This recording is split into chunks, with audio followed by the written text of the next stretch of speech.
What is happening, everybody? Welcome to Off the Rails, a recovery podcast dedicated to ending the stigma of addiction through open discussion on all things recovery related. My name is Mark, and with me always are Dave and Jared.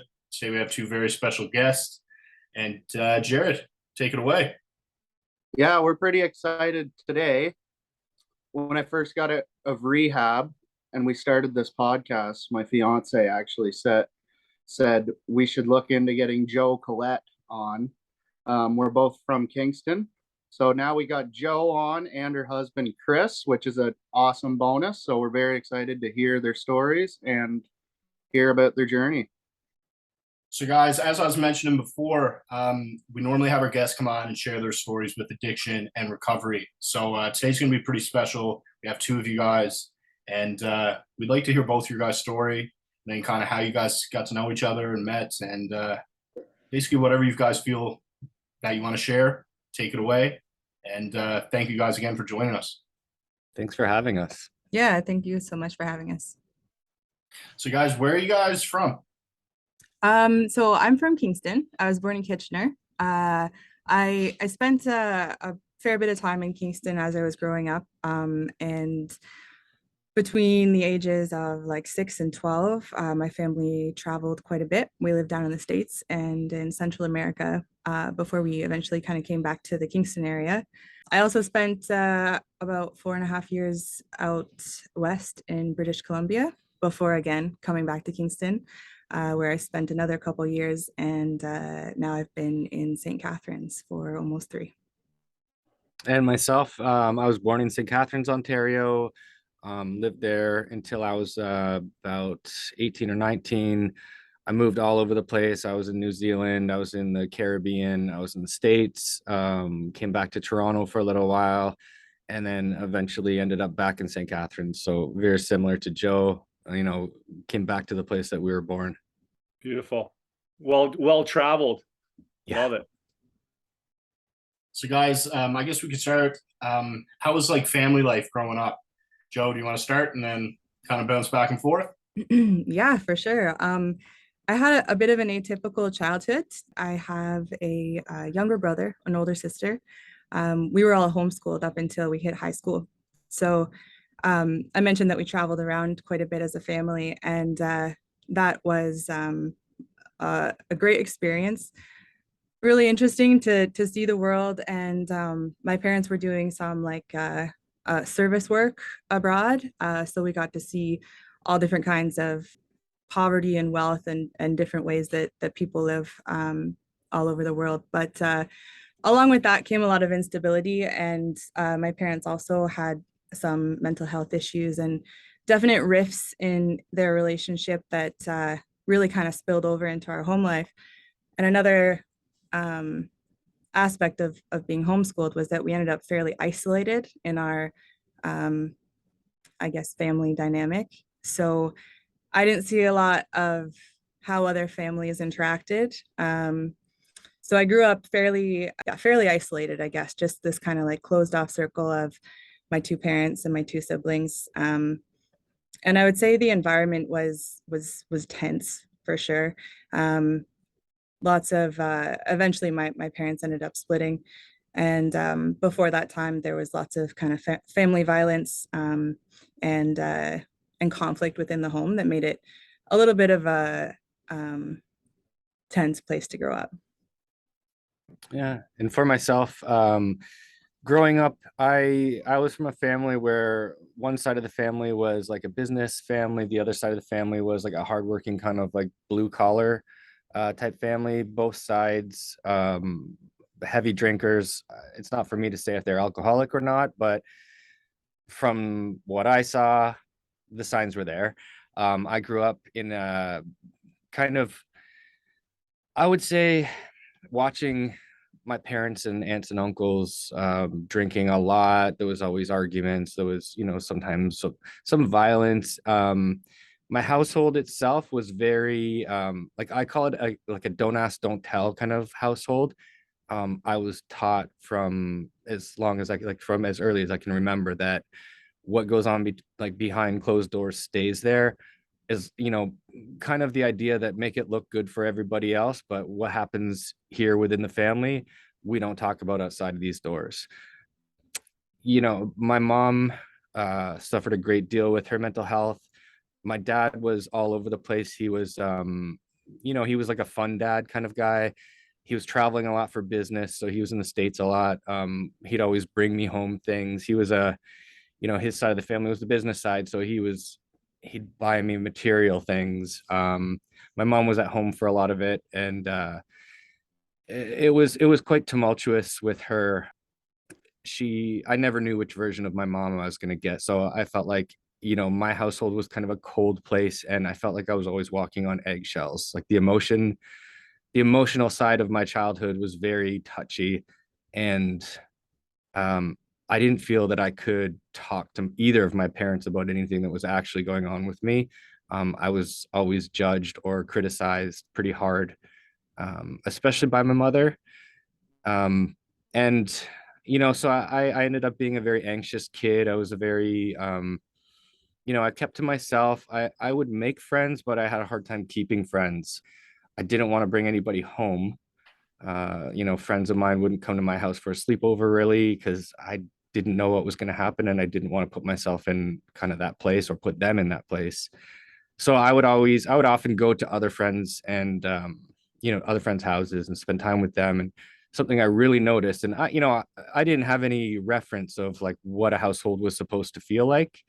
I just thought that I lived in a normal household. But when I would go visit other people, I realized that there was a warmth in the household, and a cohesive unit that really worked well together.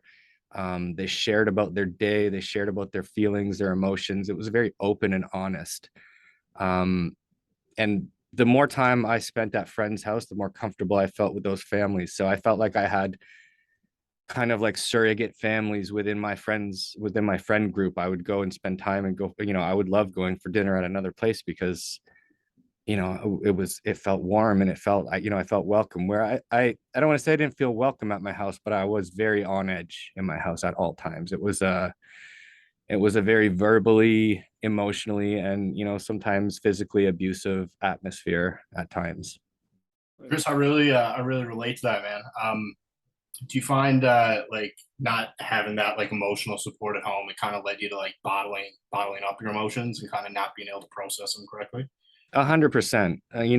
Like I mentioned before, that "don't ask, don't tell" kind of motto that was carried through my childhood, that told me that anything that I felt shame or remorse or embarrassment around, I was to keep that to myself and not share it, because I had to keep up optics, or I had to keep it looking good for the outside world.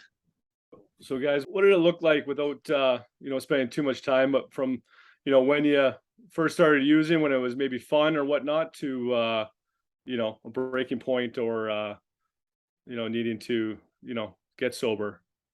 So for me, having so little exposure to like the outside world growing up, um, and from a very young age, having this just like underlying feeling that something wasn't quite right with my family dynamic, it it led me to seek something out there. I didn't necessarily know that it was drugs or alcohol when I was quite a bit younger.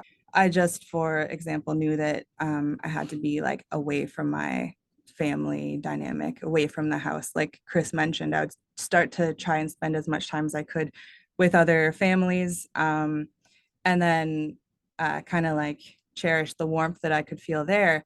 But then as I got older and got to the age where I started to understand that drugs and alcohol were available, that was around the time that I started high school. It was just like the floodgates burst, and I was suddenly going to high school after being homeschooled for the first 14 years of my life, and kind of plunged into a social dynamic that I had no experience with prior.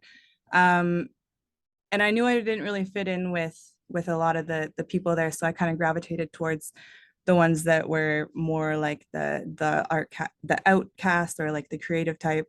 And along with that came smoking weed, you know, trying out different things here and there. And I hated smoking weed. I didn't like anything about it, but I kept doing it because there was just something that brought me back to wanting to be accepted with the group that I felt like I could fit into the best. And having that sense of belonging when I was with that group of people was what spurred me to then continue trying different substances. And once I became more intrigued and more interested in trying different things, drinking, I quickly found that there wasn't anything else that lifted the weight off of my shoulders and kind of alleviated that underlying constant like stress and like walking on eggshells feeling that I had been experiencing for quite a lot of my life. So high school, I just started to, you know, party and experiment a little bit. I was only in high school for about a year and a half. And after I dropped out, the drug and alcohol use became a lot heavier. I started using intravenously a little bit, and then that escalated more and more after I left Kingston and went out west.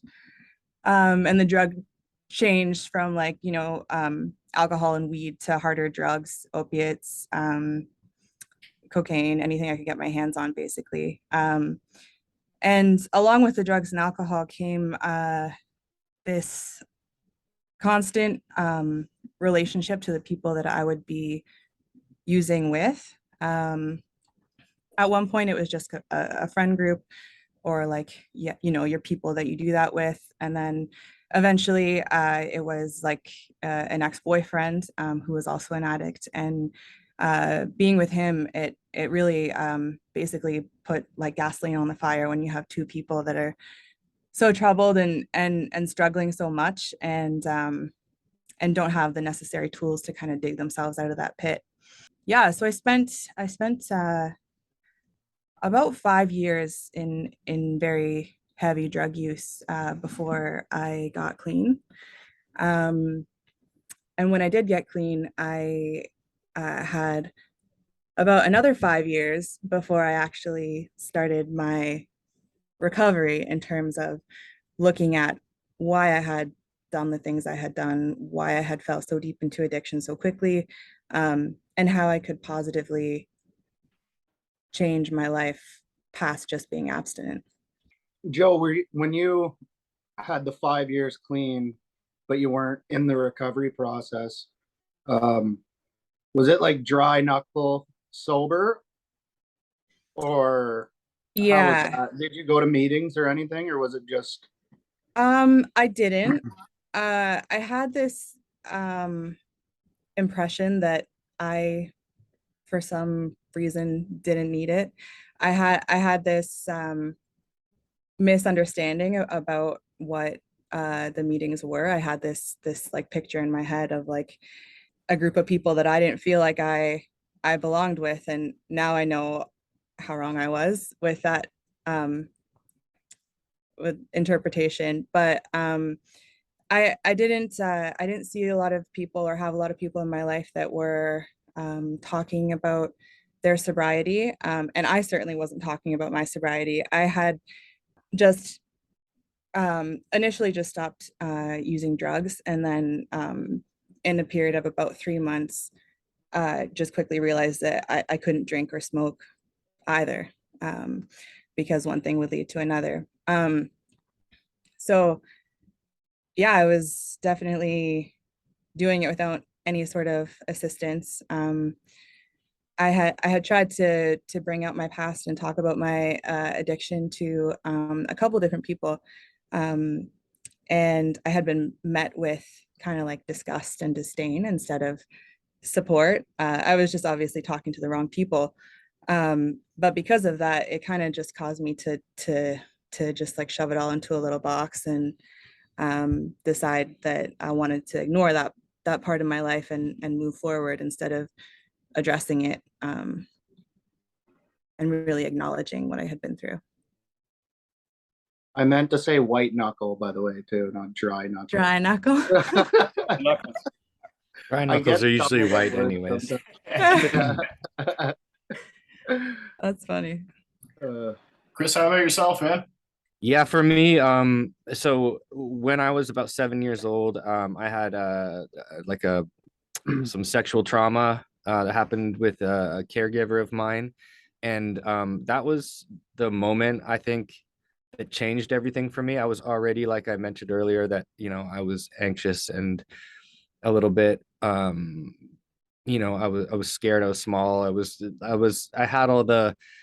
I had a whole bunch of things going on that I wasn't quite sure of myself or confident to begin with. But then when this sexual trauma happened to me, I got very, very confused. And that was the first time that I experienced the want to escape my reality. Up until that point, it wasn't really like I hadn't really thought about it. But after that, I found myself like seeking, even at that early age, seeking kind of more chaotic things. Like the music I listened to was like more chaotic. The people I was kind of surrounding myself with were kind of more the bad kids. I was getting to, more trouble than I had in the past, because I was looking for like some kind of an escape or something to get my mind off of what happened and the confusion around, I didn't know I was 7 years old. So when I first found alcohol, I was about 13 years old. And, I went to a party, and I wasn't really invited to a lot of parties back then. I went to one, and I was offered a drink, and I drank it. I must have taken the drink in like two goes. I wasn't shy about drinking, but I did notice that like as soon as I had that first drink, all my emotions just like let go. Um, I finally felt like a sense of relief that I was searching for and wasn't able to find anywhere else. So that night was the first night that I actually got drunk. First night I blacked out. And I have never known what drinking or using was any differently than that before. Like I was an alcoholic drinker before I could even ease my way into it, I guess. But what I did find about it is that the next morning I woke up, I had a whole bunch of questions. What happened? Where am I? Who are these people? But I woke up and I had friends around me that were laughing and joking and giving me attention that I hadn't received from friends before. There was stories about me that, they thought were funny, and I didn't care if it was like embarrassing or not at that time. It was just attention. I was seeking that acceptance that I wasn't receiving anywhere else. So, you know, I had a little bit of attention from the girls. There were older girls there that were like, they were giving me a bit of attention that, of course, I hadn't received that all before. So to me, I felt like I found my place in life. This gave me checked all the boxes for me. I was able to escape my emotions. I was able to be, I would say be myself, but be who I wanted to be, but couldn't actually be without the assistance of a substance. Um, and the acceptance was a huge thing. I mean, I was always searching for a place in life. I wasn't a sports player. I wasn't a team guy. I wasn't, smaller. I wasn't coordinated. I was not, like a popular kid. And then I found alcohol, and I had all those things that I was searching for that, other people around me were getting from healthy things like sports and, teams and that kind of thing. So when I did find that, I ran with it. I thought like, this is it for me. I found my place. This is my group. They introduced me. They brought me to another party the next weekend, and my Monday to Friday changed from being, a small, scared, insecure kid to fantasizing about the next weekend. What party I was going to go to, what I could get into, how much I could drink, what other stuff was going to be there that I could try, because, I'd try smoking weed, I'd try like a hit of acid, I tried mushrooms, I tried all these things, and they kept bringing me more and more attention. So I was like, in my mind, I was thriving there because I was getting that attention and acceptance from different groups of friends. And I felt like I was spreading my wings. I had like friend groups all over the city, and it was I was going into high school, and it was really, really before it was bad, it was where I felt the most at home. It checked, like I said, it checked all the boxes for me. um by the time I was 17, I was a daily cocaine user. By 18, I was using intravenously. um I noticed that pretty quickly after I started partying pretty heavily, all those friends that were laughing and joking and like wanting to be at the next party, or like, kind of bringing me around, kind of stopped calling. And like when I walked into a party, it wasn't that same feeling of like, yes, he's here. It was like, oh, he's here again. you know and kind of I noticed the mood shifting around me. um and I realized people kind of had enough of my shit. Like they were not entertained by me anymore. It wasn't funny.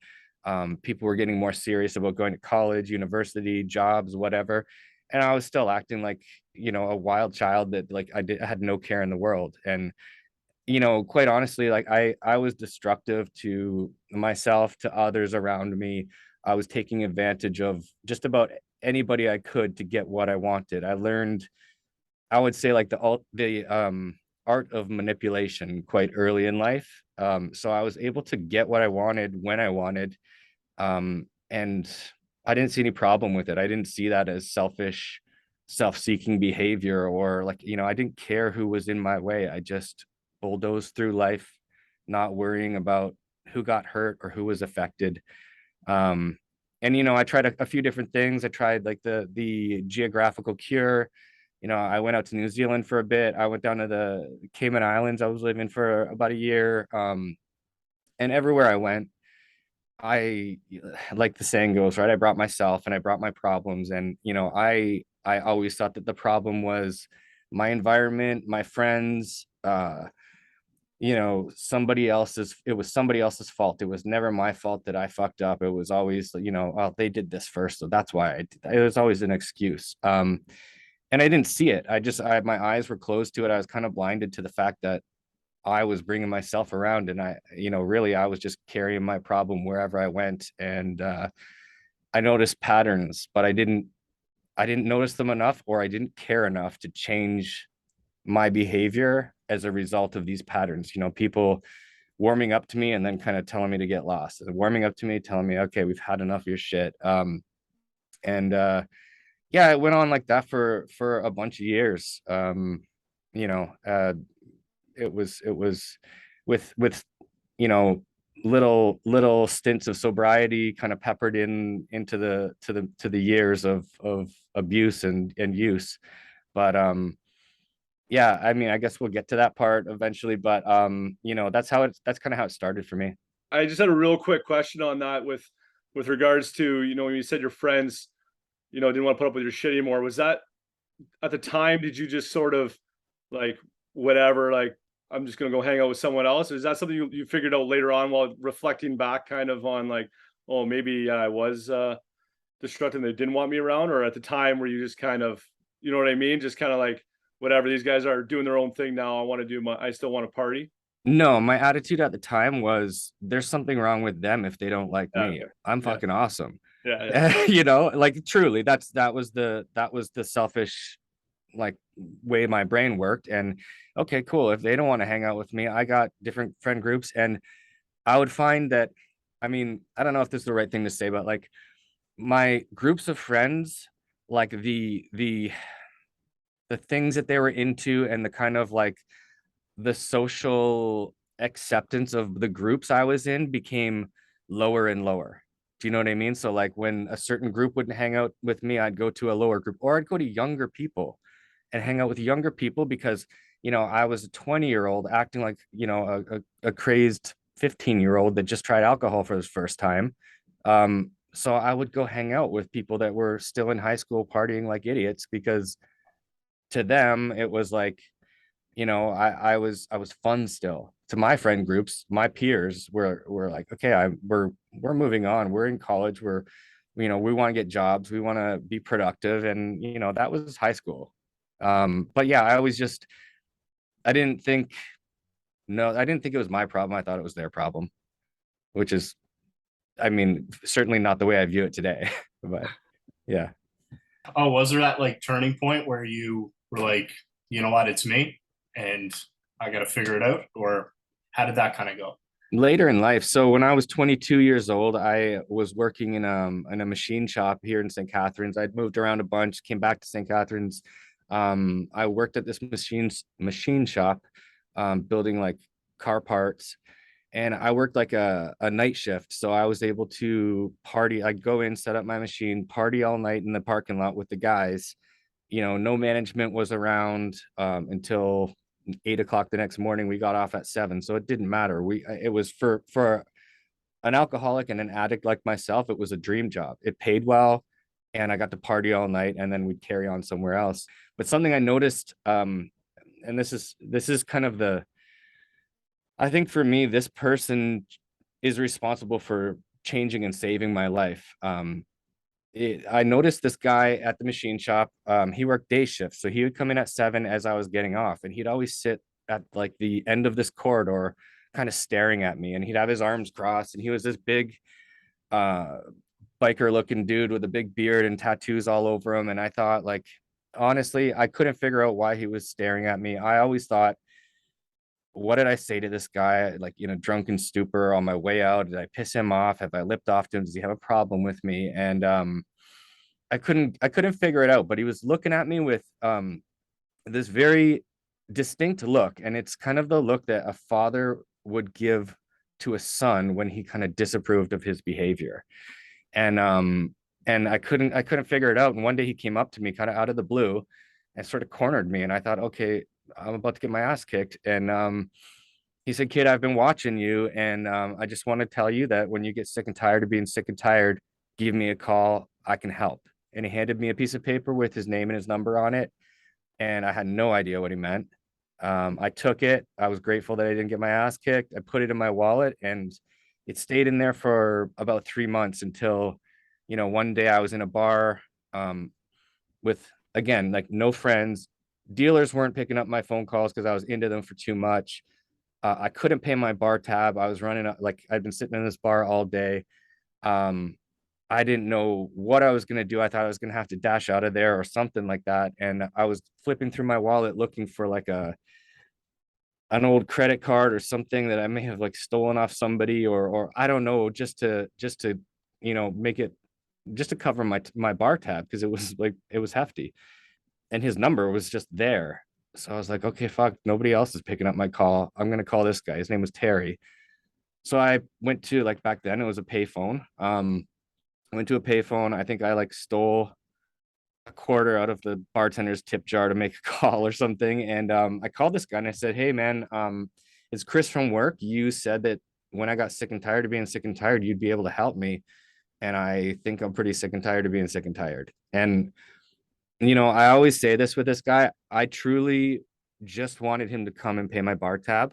That's what I really wanted. I wasn't looking for a solution to my problem. I wasn't looking for what he ended up doing, which was a 12-step call. And so he said, "Okay, stay there. I'll be there in 10 minutes." I told him where I was. He drove down. Um, he did pay my bar tab, but conditionally. He said, "I'll pay your bar tab if you come across the street to the donut shop. I'll buy you a sandwich and a coffee, and you got to sit and listen to me talk." And he told me his story. He was in recovery for 20 years at the time.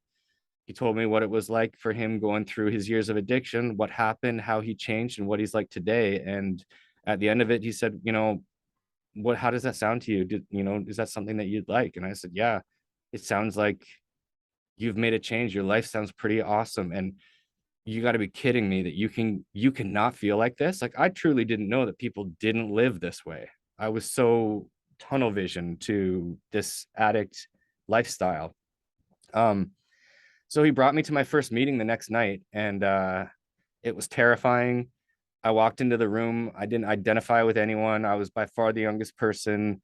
I couldn't figure out why these people were like laughing and joking, and I thought it was ridiculous. Like, they're smiling and happy, and like, how can you be so happy? You're sober, and they were wonderful, friendly, people that just wanted to shake my hand and help me in life. And I couldn't accept that because I hadn't known anyone like that. so I went through the motions, like I went to meetings with him for about 4 weeks. He said he could be my temporary sponsor. I didn't buy a book. I didn't go through the steps. I judged everyone that was in the room. I didn't identify with any of the stories. I kept saying like, no, that hasn't happened to me. I'm not like that. And, every time I would tell this guy, he'd say, that just hasn't happened to you yet. You're not like that yet. You will be if you keep doing what you're doing. And I was way smarter than him at 22 years old as a drunken drug addict, right? So I decided that I knew better. And I said, thanks for the help. I felt good, like I was 4 weeks or 5 weeks clean. And I thought, like I've done AA. I'm graduated AA. I've got, so I can do that. No problem. I'll just go back to drinking like a normal person and like cut the drugs out. Simple. And of course, you guys all know how that goes. For me, it was plenty more years of use and abuse. And for me, what I used to do is use the rooms of recovery or the detoxes or whatever as kind of my little refuge when things got too bad. So if I got in trouble with the cops, if work was pissed off at me, if I was if I was dating a girl who was upset with my behavior and my actions, I said, no, I can take care of this. Don't worry, I'll go get help. And I knew where to go. So I kept dipping my toes into the rooms of recovery. And every time I went there, I remembered the stuff he said to me. And I look at the slogans on the wall and I'm like, God, these are ridiculous. And no, that doesn't change life for anybody. This is just words. That's nonsense. And I had all the things that most people say when they go into a 12-step meeting. It's a cult, it's this, it's that. I'm too young, I'm not ready, I'm not as bad as these people. And as the years went by, his statement of "you're just not that way yet" became more true and more true and more true until it was absolutely true, and it got worse for me. But as I was going through my years of addiction, like I lived in addiction for 17 years. I didn't finally get sober until I was 32 years old. I was using the rooms, thinking that, okay, I'm using these rooms to kind of like stave off the pressure that I'm getting from outside people or police or whatever. But I didn't realize it was making an impact on me. So and I just thought, I'll just sit here. I just gotta sit here for an hour and take up a seat. And so all those times, it was like little seeds were being planted, I guess. And then, my last few years of addiction were really, really dark. It was very, very sad. I was drinking behind closed doors all the time. I was hardly showing up to work. I was taking advantage of just about everyone and everything I could. I tried committing suicide 3 times. And I woke up one day after partying for about 3 days straight. And it was the beginning of 2011. And I had partied so hard. I drank so much and ingested so many drugs, and I couldn't get messed up. It was just like I was sober. And I realized, like, fuck, my medicine is not working. That relief that that substances, or those substances that I use for, that relief I need from myself, they're just not working anymore. So I woke up the next day and I thought, I can't live this way anymore. And my initial objective that morning was to commit suicide. And I sat in my garage with a pen and a piece of paper, and I wrote out, ways that I could commit suicide. And I worked for the fire department at that time, and I'd seen a lot of suicides. I had, my mom had attempted that as a kid that I had been witness to, and I didn't like the idea of it, but I just felt like I had no way out. And I was trying to find a way that I could do it that would be the least painful and the easiest for somebody to like not find me. I wanted to jump over the falls because we don't usually find those bodies. And I live close there, and I worked in Niagara Falls. And at some point in that morning, as I was writing that list, I realized, I don't know that this is like my epiphany moment, but something hit me. And it was like I got punched in the face with every emotion I've ever had, every real emotion I've ever had. And I got like literally like flashbacks of like the slogans on the wall and the smiling faces in the meetings and the, all these like, you know, people being in the rooms laughing and joking and seeing like eyes that weren't bloodshot and black and like, and I was like, oh my God, I don't have to kill myself. I can go back to those rooms and actually surrender myself to that. And that was the moment for me. And so I looked up the first meeting. It was a CA meeting. Um, I walked in there. It was the same room that I had gone into like all over those years, just like using the rooms basically. And like I said, I thought I was using the rooms, but really it was working just in a very lengthy process. Everything started to make sense to me. And I broke down and I cried. I bawled my eyes out at my first meeting. The first guy that shook my hand, I just didn't let go of it. And I said, like, I was about to kill myself just hours ago. And this is the only place that I can go. I need you to teach me how to live. And and I kind of joke about this all the time, like in like true alcoholic fashion, I made the whole meeting about me. It was like a discussion meeting, and I made it like the Chris Howe speakers meeting. I just like blabbed my whole story, and these people were so kind to me. They'd seen me come in these rooms, for years, come in, go out, come in, go out, and they must have thought, well, he's finally at that point. We see it in him. He's finally ready to surrender, and this seems real. So they let me ramble on about myself, and they shared stories about themselves. Every person in the room gave me their number, and that to me gave me that exact same feeling as I had after I had that first night of drinking, that community, acceptance, like I belong here, and I don't belong out there anymore. And then I was ready to finally just say, that's it. I can throw the towel in on it. I don't need to live that way any longer. So, guys, how is recovery looking now? Joe, you mentioned you had that 5 years and then you started your recovery. How was the change? And can you kind of explain what you meant by that? Yeah, for sure. So I was 20 when I first got clean and sober. Um, the years before that, when I was in active addiction, I wasn't ever holding down I guess like a real job, you could say. I was often homeless. I didn't have a very stable lifestyle. I was traveling around a lot. Um, kind of just like bumming around in British Columbia and some of the Western provinces. So and I had some things happen then, like just like compounding trauma, like some sexual violence, being arrested for possession and trafficking, just like things that kind of kept like piling on top of each other. I was in a pretty abusive relationship, and all those things kind of just made it feel like I was becoming more and more trapped where I was. And during that time, like I knew I at some point had to make some sort of shift to change something about my life in order to not feel the way that I was feeling. I wasn't happy. I was miserable. I was constantly like looking over my shoulder, scared of something, whether it was the person I was in the relationship with or something that I had done that was coming back to bite me in the ass. But I didn't necessarily know that that change was getting sober. So I tried a couple different things. Like I would try to like get a job, an actual job, make some money, hold on to that job, try to get uh, a steady place to live, hold on to that. And I was never able to actually make these things last for longer than a couple months. And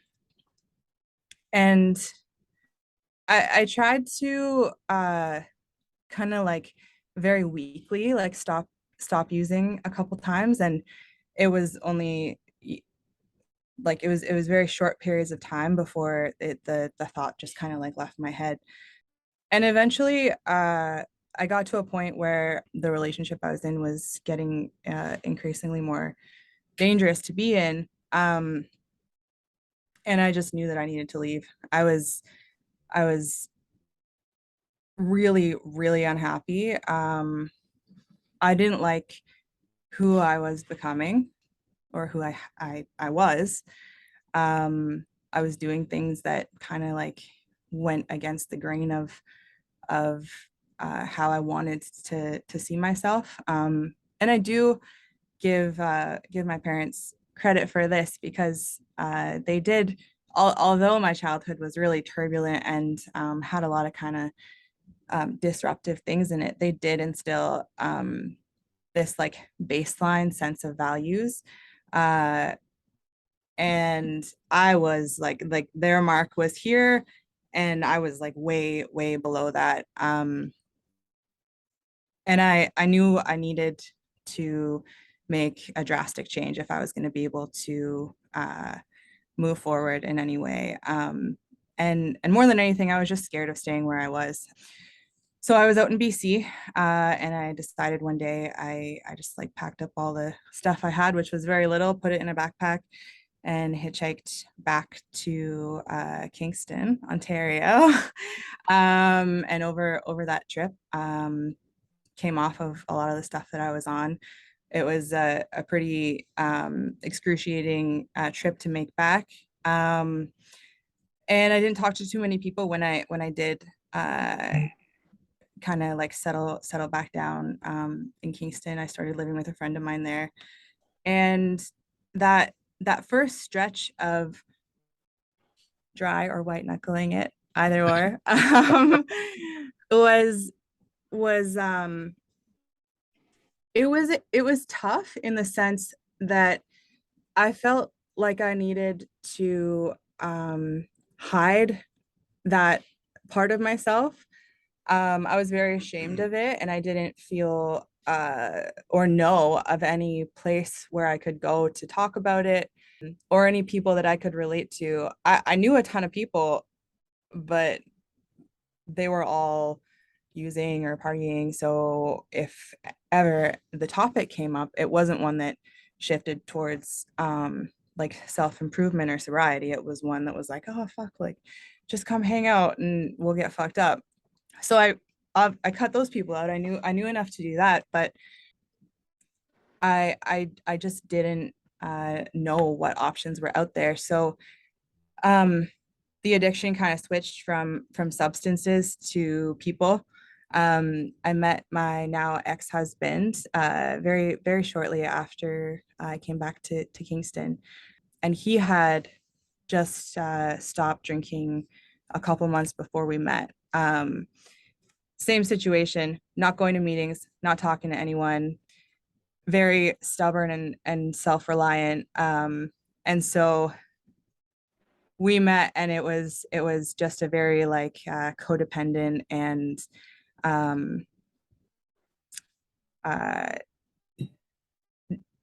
I don't know how to say it, but like it was trapping for both of us. Neither of us were able to move forward because we didn't have the tools, and so we were just kind of hanging on for dear life to this like addiction to the relationship, I guess, where we had both shifted our focus.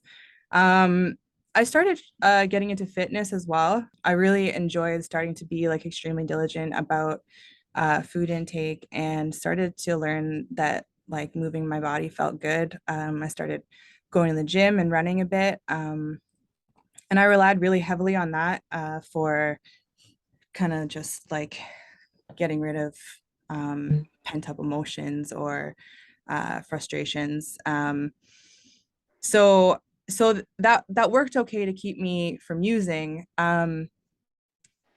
But the quality of my life, although it changed in a lot of aspects in terms of not being homeless, I could hold a job. I could appear on the outside to be like a little bit more put together. I wasn't on like a street corner anymore. All those things had changed a little bit, and then they look different from the outside, but on the inside, I was still really, really unhappy, and still looking for an escape and something to take me away from myself. And eventually, I as those years kind of stretched on, I started to look a little bit further to see what sort of help was out there. I started looking into therapy. I did go to therapy, but it wasn't addictions focused. And eventually, after I ended my relationship with my ex-husband, it was a big turning point in my life where I was like, okay, like obviously, I made the right choice to stop using. Like that's a good box to check, but there's probably like a list of like 100 more things that I need to look at here. And because even though my life looks so much better from the outside, on the inside, I'm still hurting. I'm still struggling. And if I don't do something to change that now, I'm going to take some steps backwards. Yeah, so a big step there was just ending that relationship and starting to focus on myself a bit more. Um, and then shortly after that, I met Chris, and very early in our conversation, it obviously came up that we were both in recovery. I had, I think, maybe 5 years at that point. He had about a year and a half more than me. And he asked me the same question that you did. Oh, like, have you ever had any support? Like, have you gone to meetings? Like, how did you do that? How have you changed your life? And I didn't have any sort of answer for him. and that made me kind of just take a step back and realize that there really was like quite a bit more work to do. Yeah, so Chris took me to an AA meeting as well. A couple months after we started dating, a friend of his had a celebration, and it was the first AA meeting that I had been to in like ever, and it was funny. He like introduced me to a bunch of people he knew, and he was like, "Oh, hey, this is Joe. She's been clean for 5 years, never been to an AA meeting," and everyone was just like so shocked and surprised. And he might not even know it, but that meeting was incredibly powerful for me. I was there, my son was there as well, Ezra, and we were there to listen to his friend kind of speak at his celebration. And it was the first time that I had been in a room full of other addicts. And up until that point, I had all these things that I knew. Like, I knew I did a lot of drugs and they fucked up my life. I knew I was, uh, bad enough user that I was using, hard drugs and intravenously and every day. And those things had been stopping me from progressing in my life. And I knew how hard it had been to stop and get out of that. But I didn't necessarily think of myself as an addict until I heard the people speaking in the room, and everyone was like, "Hey, I'm so and so, I'm an addict," and then they would continue on with a story or a share or something that was incredibly relatable. And I went from thinking of this idea of the addict as being something other than myself to looking at a room full of 40 people all identifying as being an addict, sharing similar stories that I could totally relate to. And it was a really powerful moment for me to know, I'm not alone in this, and this is like, I'm not special. Like, this is not just a me problem. This is like something that hundreds and thousands of people all across the world go through. And B, I'm an addict. And that changed my perspective on a lot and really made me dive deeper into recovery.